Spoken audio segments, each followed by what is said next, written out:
Subscribe कीजिए हमारे channel अध्ययन विला को और लेटेस्ट वीडियो नोटिफिकेशन के लिए इस बेल आइकन को दबाएं। हेलो दोस्तों, मैं विशाल को आप सबका स्वागत करता हूं आपके अपने चैनल अध्ययन विला पे। जैसा कि आज आप स्क्रीन पे देख ही रहे हैं कि आज है 7 अप्रैल और 7 अप्रैल के फर्स्ट और सेकंड शिफ्ट दोनों का एग्जाम कंप्लीट हो चुका है। और जिस तरह के क्वेश्चन आप देख रहे हैं ये सारे क्वेश्चन आप से फर्स्ट और सेकंड शिफ्ट में एग्जाम में पूछे गए। तो बिना देरी के जल्दी से स्टार्ट करते हैं और देखते हैं किस टाइप के क्वेश्चन पूछे गए। और अगर चैनल पे पहली बार आप आए तो चैनल को सब्सक्राइब जरूर कर लीजिएगा और अगर वीडियो पसंद आए तो इसे लाइक जरूर कर लीजिएगा। तो चलिए देखते हैं किस टाइप के क्वेश्चन पूछे गए। तो आप जिस भी कोई पेपर के एग्जाम के लिए तैयारी कर रहे हैं, वह group D, SSC, MTS, CHSL, CGL, इन सब में आपको अगर जी के GSA के क्वेश्चन आप करना चाहते हो तो यहाँ से आप प्रैक्टिस कर सकते हैं। तो चलिए बिना देरी के देखते हैं कि किस टाइप के क्वेश्चन पूछे गए और आपकी कितनी प्रैक्टिस है। तो जैसा कि ये आप देख रहे हैं ये फर्स्ट शिफ्ट के क्वेश्चन है। तो सबसे पहले हम सेकंड शिफ्ट का देख लेते हैं। ये आप देख सकते हैं फर्स्ट शिफ्ट के कितने सारे क्वेश्चन है आप के सामने। तो हो सकती है वीडियो थोड़ी लंबी हो जाए, तो वीडियो में एंड तक बने रहिएगा। तो चलिए देखते हैं कि पहला क्वेश्चन क्या पूछा गया। तो सेकंड शिफ्ट के क्वेश्चन है। सबसे पहला क्वेश्चन पूछा गया सबसे गहरी झील कौन सी थी। तो देखिए सबसे गहरी झील पूछी गई, सबसे गहरी झील अगर भारत की पूछी गई तो भारत की मानसवल जो है सबसे गहरी झील है। और अगर विश्व की पूछी गई तो विश्व की वेकाल झील जो है सबसे गहरी झील है। तो आपसे विश्व की पूछी गई थी तो वेकाल झील आपका बिल्कुल सही आंसर हो जाएगा। नेक्स्ट क्वेश्चन आपसे पूछा गया था किस आंदोलन के कारण असहयोग आंदोलन स्थगित हुआ था। तो वो चोरा चोरी कांड के कारण असहयोग आंदोलन स्थगित हुआ था। गांधी जी के वीडियो में मैंने ऑलरेडी आपको ये पॉइंट रिवाइज करवाया था। अगला क्वेश्चन देखते हैं। नेक्स्ट क्वेश्चन आपसे पूछा गया है राउफ राउफ कहाँ का लोक नृत्य है। तो ये जम्मू कश्मीर का लोक नृत्य है। नेक्स्ट क्वेश्चन आपसे पूछा गया था पहला भारतीय पुलित्जर पुरस्कार किसे मिला है। तो पहला भारतीय पुलित्जर पुरस्कार जो है गोविंद बिहारी लाल को प्रोवाइड किया गया था। अगला क्वेश्चन आपसे पूछा गया कि दूसरी बार लोकसभा के अध्यक्ष कौन बने थे। तो दूसरी बार लोकसभा के अध्यक्ष जो है अनंत सयानम अयंगर बने थे। अगला क्वेश्चन आपसे पूछा गया है संपत्ति का अधिकार मौलिक अधिकार किस संशोधन के तहत हटाया गया था। तो जो ये मौलिक अधिकार है ये किस संशोधन के तहत हटाया गया था। ये 44वें संविधान संशोधन के संशोधन 1978 के तहत हटाया गया था। ये ऑलरेडी रिपीटेड क्वेश्चन है, 3-4 बार रिपीटेड क्वेश्चन हो गया। तो आई होप अगर आप एनालिसिस डेली देखते हैं तो आपको ये अब तक याद हो गया होगा और पेपर में आप करके आ चुके होंगे।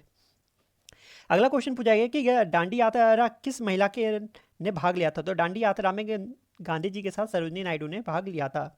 नेक्स्ट क्वेश्चन आपसे पूछा गया है जीडीपी का ग्रोथ रेट कितनी संभावना है।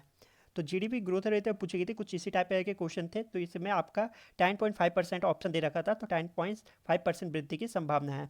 दोस्तों हो सकता है कुछ क्वेश्चन के लैंग्वेज में आपको मिल जाए, क्योंकि यहाँ पे 3-4 लाइन में क्वेश्चन आपसे पूछा जाता है और स्टूडेंट इसे 2 लाइन में या 1 लाइन में बताते हैं। ठीक है, तो क्वेश्चन के लैंग्वेज चेंज हो जाएगा, लेकिन क्वेश्चन यही होगा। अगर फिर भी कोई डाउट है तो आप नीचे कमेंट करके जरूर बताइएगा हमें, जिससे कि और भी दोस्तों की हेल्प हो सके। अगला क्वेश्चन पूछा गया था भारत में गोल्डन टेम्पल की नींव किसने रखी थी। तो गोल्डन टेम्पल की नींव किसने रखी थी या बनवाई किसने थी। तो गुरु रामदास जी ने बनवाई थी। नेक्स्ट क्वेश्चन पूछा गया 75% रोजगार देने की बात किस राज्य सरकार ने की थी। तो हरियाणा राज्य सरकार ने 75% रोजगार देने की बात की थी।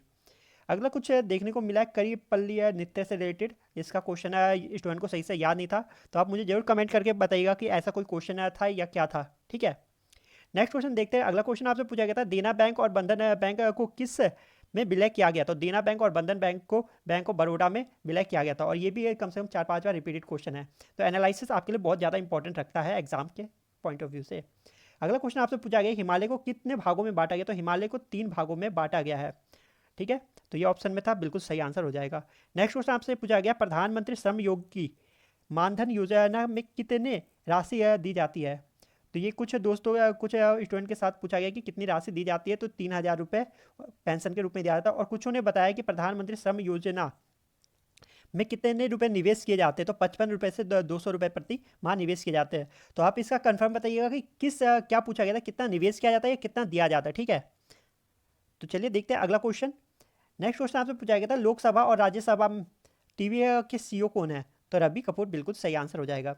अगला क्वेश्चन अमेजोनिया उपग्रह किस देश से छोड़ा गया है। तो ब्राजील आपका ऑप्शन में था, जो कि बिल्कुल सही आंसर हो जाएगा। नेक्स्ट क्वेश्चन पूछा गया कि लोकसभा के दूसरे अध्यक्ष कौन थे। तो लोकसभा के दूसरे अध्यक्ष जो थे एम एस अय्यर थे। ठीक है, अगला क्वेश्चन देखते हैं। नेक्स्ट क्वेश्चन आपसे पूछा गया हिस्टोग्राफ से क्या मापा जाता है। तो हिस्टोग्राफ से किसी दिए गए चर का किसी निश्चित सीमा के मान को की आवृत्ति की प्रायिकता वितरण को आकलित करने के लिए प्रयोग किया जाता है हिस्टोग्राम को। ठीक है, तो ये था आपके दूसरे शिफ्ट के क्वेश्चन। आई होप आपको दूसरे शिफ्ट के क्वेश्चन पसंद आए होंगे। अगर आपको वीडियो थोड़ा भी हेल्पफुल लगता है तो वीडियो को लाइक जरूर कीजिएगा और अगर चैनल पर पहली बार आए तो चैनल को सब्सक्राइब जरूर कीजिएगा। सब्सक्राइब करने के कोई पैसे नहीं लगता, ना लाइक करने की, तो आप कर सकते बेफिक्र, ठीक है। तो आप लाइक सब्सक्राइब जरूर कीजिएगा। तो देखते हैं इसी के साथ पहला से फर्स्ट चैप्टर में किस टाइप के क्वेश्चन पूछे गया। यूएनआईडीओ की स्थापना कब हुई थी? तो यूएनआईडीओ की फुल फॉर्म हो जाएगी आप कि United Nation Industrial Development Organization, ठीक है। तो इसकी स्थापना कब हुई थी? तो ये 17 नवंबर 1966 में की गई थी। अगला क्वेश्चन पूछा गया है एनएसई किसके सिफारिश पर गठित की गई थी? तो एनएससी जो है नेशनल स्टॉक एक्सचेंज जो मुंबई में है, ये किसकी सिफारिश पे गठित की गई थी? राजा चेल्ले, फैरवानी समिति और शिवराम कृष्णन समिति। तो ये ऑप्शन में दे रखा था, जिसमें से फैरवानी समिति आपका बिल्कुल सही आंसर हो जाएगा। नेक्स्ट क्वेश्चन आपसे पूछा गया था लोकतक झील कहाँ पे? तो बहुत ही इजी क्वेश्चन है, जो कि मणिपुर में, और ये भी रिपीटेड क्वेश्चन है। तो देख रहे हैं रिपीटेड क्वेश्चन बहुत से है, तो आपको मैं वही क्वेश्चन बताऊँ जो कम से कम 4-5 बार रिपीटेड हो गए, वो क्वेश्चन मैं आपको यहाँ बता रहा हूँ। समर्थ योजना किस मंत्रालय के अंतर्गत आता है? तो समर्थ योजना होता है मिनिस्ट्री ऑफ टेक्सटाइल के अंदर आता है, कपड़ा मंत्रालय के अंदर आता है। कौन सा? समर्थ योजना। अगला क्वेश्चन आपसे पूछा गया था लिनक्स और एमएस डॉस क्या है? तो आपको पता होगा, पहले भी क्वेश्चन में आ चुका और मैंने आपको बताया भी है कि ये एक ऑपरेटिंग सिस्टम है। सॉफ्टवेयर और ऑपरेटिंग सिस्टम आपके ऑप्शन में देखा, तो ये एक ऑपरेटिंग सिस्टम है। नेक्स्ट क्वेश्चन आया था कि स्प्रेडशीट को किस नाम से जाना जाता है? मतलब स्प्रेडशीट को और किस नाम से जाना जाता है? तो M S word, M S power point और एम एक्स एक्सेल आपके ऑप्शन में दे रखा था। तो जैसे सीट से आप अंदाजा लगा सकते हैं कि एम एक्स एक्सेल आपका बिल्कुल सही आंसर हो जाएगा। अगला क्वेश्चन पूछा गया स्पेस एक्स हाल ही में एक साथ कितने सैटेलाइट को लॉन्च किया था, लॉन्च करके विश्व रिकॉर्ड बनाया था? तो इन्होंने एक ही व्हीकल से जो है 143 सैटेलाइट का रिकॉर्ड बनाया था, और जिसने इसरो की रिकॉर्ड को ब्रेक किया था। और ये भी अभी 2 दिन पहले ही कोई पूछा गया था आपसे एग्जाम में, और अभी फिर से सेम क्वेश्चन रिपीट हुआ है। नेक्स्ट क्वेश्चन आपसे पूछा गया कि कौन सा विटामिन जल में घुलनशील है? तो जल में घुलनशील विटामिन के बारे में पूछा गया, तो आप ये याद रखिएगा ए, डी, ई, के, ये 4 विटामिन जो है फैट में घुलनशील है, मतलब फैट में घुलनशील है, बसा में घुलनशील है। इसके अलावा जो है बी और सी, वो सारे जो है जल में घुलनशील है। तो यहाँ पे ऑप्शन में जैसा कि आपको ए, डी, के और बी किस बच्चों ने बताया, B9 और B1, तो बी जो है आपके जल में घुलनशील है, ठीक है। तो ये आपका बिल्कुल सही आंसर हो जाएगा, बी सी जो है जल में घुलनशील होता है। नेक्स्ट क्वेश्चन पूछा गया डॉट मैट्रिक्स और लेजर निम्नलिखित में से क्या है? स्कैनर या प्रिंटर? तो ये प्रिंटर के पार्ट्स है, ठीक है। अगला क्वेश्चन पूछा गया अष्टाध्यायी किताब किसने लिखी है? तो अष्टाध्यायी किताब पूछी गई, तो पाणिनि आपका बिल्कुल सही आंसर हो जाएगा। नेक्स्ट क्वेश्चन पूछा गया 2021, जैसा कि आप देख रहे हैं मैंने आपको ऑलरेडी बताया था 2021 के करंट अफेयर आप करके जाइएगा, क्योंकि 2021 से क्वेश्चन पूछने स्टार्ट हो चुके हैं। तो पूछा गया 2021 में भारत का तीसरा स्कॉर्पियन टाइप INS कौन सा लॉन्च किया गया है? तो INS पूछा तीसरा स्कॉर्पियन टाइप INS, तो INS वेला और INS कव्यांज।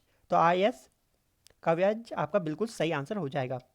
नेक्स्ट क्वेश्चन आपसे पूछा गया है नई रोशनी योजना किस से संबंधित है? तो नई रोशनी योजना पूछी गई है, तो ये जो आपके अल्पसंख्यक महिलाओं के उत्थान से रिलेटेड है, ठीक है। तो ये आपका ऑप्शन में था, तो जो बिल्कुल सही आंसर हो जाएगा।